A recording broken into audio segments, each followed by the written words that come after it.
제 생각에는 그럼 여기서 중국이 그러면 무너질 것이냐? 그러진 않을 것 같다. 이렇게 보는 겁니다. 능력 부족인 것 같아요. 그러니까 뭔가 네. 이번에 그렇게 안 하려고 하는 것 같아요. 그렇습니다. 이 이데올로기까지 가요 저희는. 이런 고품격이야. 자 어쨌든 간에 똥값 됐네. 똥값 됐어. 완전히 급락했습니다. 근데 여기서 중요한 건 뭐냐면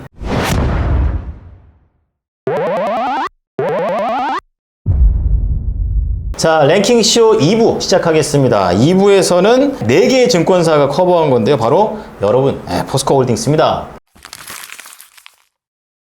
궁금하셨죠? 예. 4개인데 하나증권, 삼성증권, 유한타증권, 신한증권인데 여기에서는 목표가가 다 오락가락해요. 유한타는 올렸는데 삼성하고 신한은 내리고 하나는 거기서 눈치 보면서 우선은 유지를 한 상황입니다.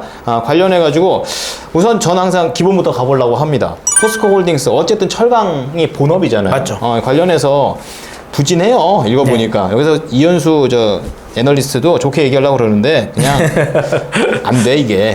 어쨌든 자기 뜻도 안 되니까. 어쨌든 발목 잡는 요인이 될까? 이 포스코홀딩스가 더 갈 때. 네. 어떻게 보십니까? 일단 기본적으로 제가 이제 포스코홀딩스를 제가 이제 캐시메이커 채널에서 이제 주력으로 많이 이야기를 많이 드리잖아요. 근데 항상 하던 말이 그거거든요. 철강업황은 바닥은 통과했다. 네. 물론 이게 아주 드라마틱하게 개선이 될 것이냐 그러진 않을 것 같다. 하지만 주가 상승의 발목을 잡는 수준은 아닐 거다. 왜냐하면 작년 같은 경우는 흰남노 영향으로 라인 하나가 침수되면서 아예 안 됐잖아요. 맞아요. 그래서 조감 생산량 기준으로 밀렸어요. 원래 6위였다가 글로벌 6위였다가 7위로 밀렸거든요. 네. 근데 어쨌든 이 라인이 다시 이제 돌아가겠죠. 예, 가동되고 네. 그러면서 이제 조감 생산량이 이제 올라오고 있는 과정에서 어쨌든 철강은 기본적으로 중국 경기에 굉장히 민감합니다. 그렇죠. 예, 그렇기 때문에 당연히 중국 경기를 봐야 되는데 중국 경기가 생각보다 안 올라오는 건 맞아요. 네. 근데 또 이건 역시도 그럼 중국 경기가 안 올라오는 건 맞는데 네. 그럼 여기서 중국 경기가 더 침체될 것이냐? 그럼 또 그것도 아니거든요. 그것도 약간 바닥 통과라고. 네, 그렇죠. 네, 왜냐하면 이제 여기서 파산될 거는 어느 정도 나올 거는 다 나왔다. 빅베스는 나왔다. 그러면 이제 여기서 이제 수습하는 과정이니까 물론 수습하는 과정에 시간이 얼마나 걸릴지를 모르죠. 그래서 네. 중국 경기에 관련된 부분의 회복성은 좀 더 지켜보긴 해야 되겠지만 네. 그래도 우리가 알 수 있는 건 여기가 바닥권인 건 맞다라는 거고 그 다음에 내년이 되면 네. 또 네옴시티라는 대규모 또 프로젝트가 시작이 되잖아요. 그렇죠. 그렇다면 글로벌 이 철강 수요가 많아질 가능성이 높습니다.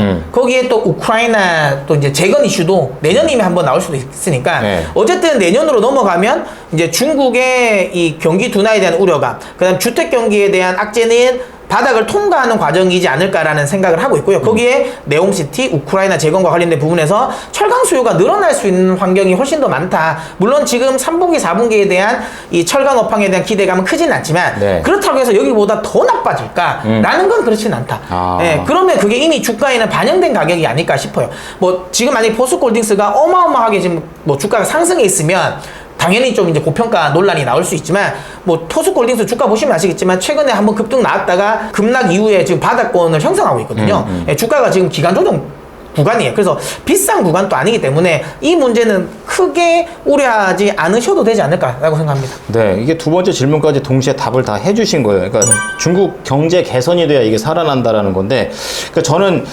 방송하면서 일주일에 2번에서 3번 정도는 증권사 이제 애널리스트들과 연결을 해서 이 중국 경기에 대한 부분을 많이 듣는단 말이죠. 네. 근데 예전처럼 돈을 막 풀어가지고 한 번에 막 눈에 보이게 막 다이나믹하게 회복시키는 게 아니라 이번에는 되게 달라요. 네. 근데 약간 회복도 됐다 안 됐다 이렇게 그러는데 제가 봐서는 잘하고 있는 것 같거든요. 네. 그런데 너무 급하게 안 하려고 하는 거죠. 그러니까 그런 부분에 대해서도 같이 동의를 좀 하십니까? 네, 괜찮습니다. 저는 긍정적으로 보고 있고요. 근데 그거는 또 있는 것 같아요. 뭐요? 이게 예전만큼 드라이브를 걸어가기에는 그래, 드라이브는 아닌 것 같아요. 예, 왜냐하면 해봤는데 안 된 걸 알잖아요. 그렇죠. 예, 그리고 이제 그렇게 했을 때 그게 면역이 생겼어요, 시장에는. 예, 그러니까 안 먹히는 것 같아요. 근데 물론 이렇게 찔끔찔끔 하는 것도 사실은 좋지는 않아요. 아, 그렇군요. 예, 원래 경기를 살리는 입장에서 왜냐면 그렇게 하다가 일본이 잃어버린 30년을 가버렸거든요. 아, 그런 거군요. 예, 그래서 원래 경제적으로 보면 한 번에 확 드라이브 거는 게 맞는데 네. 중국 입장에서는 문제 터질 때마다 자꾸만 그렇게 했잖아요. 그러다 보니까 자꾸만 똑같은 문제가 나오잖아요. 그렇죠. 이 부동산 문제가 한 번에 이번에 터진 게 아니잖아요. 그것도 역용할 것 계속 같아요. 예, 계속 나온 거예요. 그 똑같은 해결 방법을 취했는데 안 되니 이번에 좀 다르게 하는 게 아닌가라는 생각이 들고 물론 뭐 결과는 나중에 보긴 해야 되겠죠. 보긴 해야 되겠지만 제 생각에는 그럼 여기서 중국이 그러면 무너질 것이냐? 그러진 않을 것 같다. 이렇게 보는 겁니다.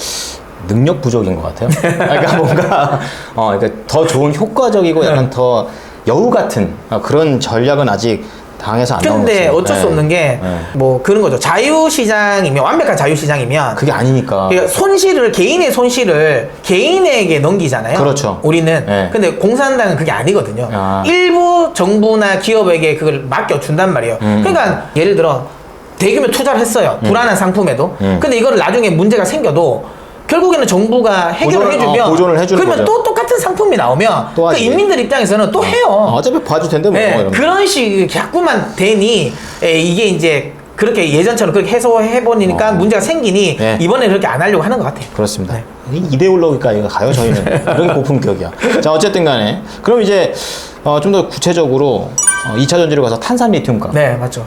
떨어졌잖아요. 맞죠. 많이 떨어지고 있죠. 이게 다시 예전처럼 갈 수 있을까? 이것도 좀 생각하고 회복 셉니까 지금? 아니, 이게 지금 이게 탄산 리튬이니까 물론 뭐 지금 포스코홀딩스는 소재로 봤을 때 수산화 리튬을 조금 더 이제 예. 봐야 되긴 하지만 근데 어차피 뭐 탄산 리튬이나 수산화 리튬의 괴는 같거든요. 네. 가격의 괴는. 그러면 탄산 리튬이 올 초만 하더라도 그 톤당 거의 한 5천만 원 했어요. 네. 5천만 원 했는데 지금은 1,800만 원이에요.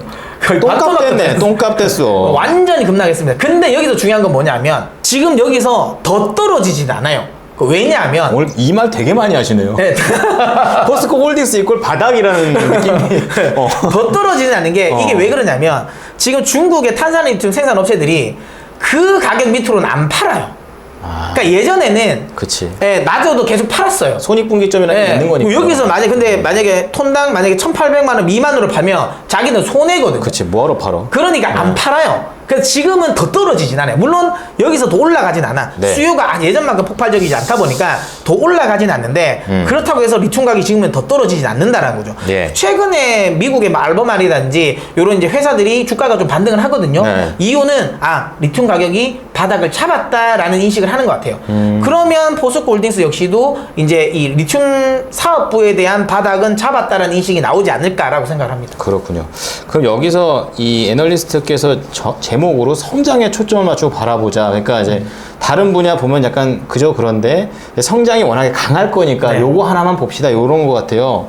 근데 이렇게 리튬 값이나 이런 게 떨어지는 것들도 보면 이거는 앞으로 성장에 대한 문제도 있는 거라서 과연 포스코홀딩스 사랑합니다. 근데 이런 불안한 요소를 갖고 있음에도 불구하고 기대감으로 살 수 있습니까?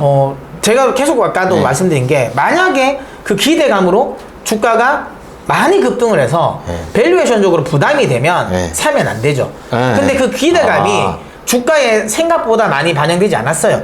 여전히 철강 관련 부분의 업황만 지금 영업이익이 반영이 되잖아요. 근데 그럼에도 불구하고 싸단 말이에요. 밸류 기준으로 싸다라는 거. 그러면 내년부터 본격적으로 리튬 매출이 나오거든요. 그리고 이제 여기서 이제 해외 IB 쪽에서 포스코홀딩스에 대한 리포트를 그렇게 썼잖아요. 이제 리튬 회사로 봐야 된다라는. 이제 바뀌었다. 그러니까 내년부터는 철강보다는 리튬 회사로 볼 가능성이 높아요. 그러니까 2차 전지 소재 업종으로. 그런 것들을 감안했을 때 전구체 관련 부분이라든지 그다음에 아까 말했던 리사이클 그다음에 여기 리튬까지도 모멘텀은 계속 내년부터 본격화될 가능성이 높기 때문에 지금 이제 다 왔잖아요, 거의. 그러니까 뭐 이 상황에서 더 떨어지진 않을 것 같고 오히려 지금은 모아가는 게 맞지 않을까 그렇게 생각합니다. 네, 리스크적인 측면으로 보실 게 아니라 밸류 그리고 이제 또 회사의 컨셉 이런 게 좀 바뀌어가고 있기 때문에 역시 마찬가지로 긍정적으로 바라보셨습니다. 포스코 홀딩스였습니다.